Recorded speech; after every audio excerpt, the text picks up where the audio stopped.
برضك فكره من الحاجات اللي كانت ملفته جدا بالنسبه لي لما فتحت المقصوره الداخليه، التقفيل والخامات الداخليه بصراحه ممتازين. الفرش الداخلي بيجي في الفئه اللي معانا الثالثه اللي هي فئه التكنه، بيجي من جلد النابه، وفي كده بروز في الكراسي كده خياطه اللي هي بتديك اللي هي الدايمنشنز او 3 دايمنشنز دي. ضبط الكراسي الاماميه سواء للسائق او للراكب الامامي بتكون كهرباء وفيها ميموري وسخانات، بيزيد بس في كرسي السائق انه بيكون فيه مساج.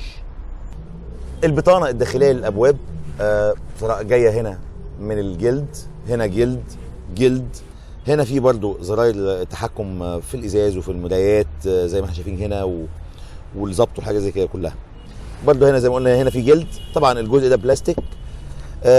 في مساحه تخزين هنا بس يعني صغيره شويه مش واسعه قوي يعني. لو جينا نبص على التابلو هنلاقيه جاي كله من الجلد، وكمان الجلد الناعم اللي هو السوفت تاتش ده كله مساحه كبيره جدا هنا وهنا، كل ده جلد وخامه محترمه قوي قوي قوي بصراحه. ولو نزلنا على الكونسول هنلاقي برضو الكونسول عريض بصراحه. هنا على السايت افتح شكلها عجبني قوي. طبعا هنا دي فرامل يد الكهرباء، وهنا في الاوتو هولد، والزرار ده بتاع الدرايف مود اللي هي تغيير انماط القياده.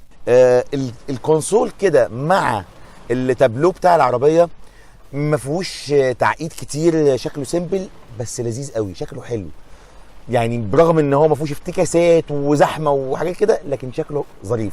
الستارت انجن بتاع العربيه موجود هنا في المكان ده، هنا في الكونسول، مش في المكان المعتاد بتاع دايما اللي هو بيكون جنب الدريكسيون، لا هنا في المنطقه دي.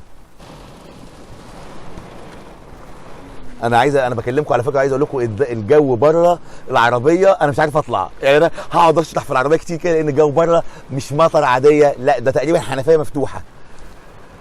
نيجي بقى هنا للجزء ده، العلبه اللي هي علبه الكونسول.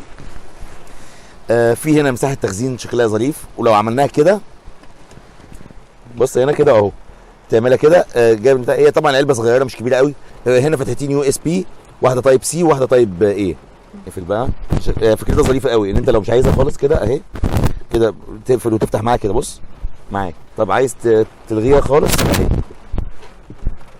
كده معاك، تشيلها كده تعمل كده. وهنا في 2 كاب هولدرز.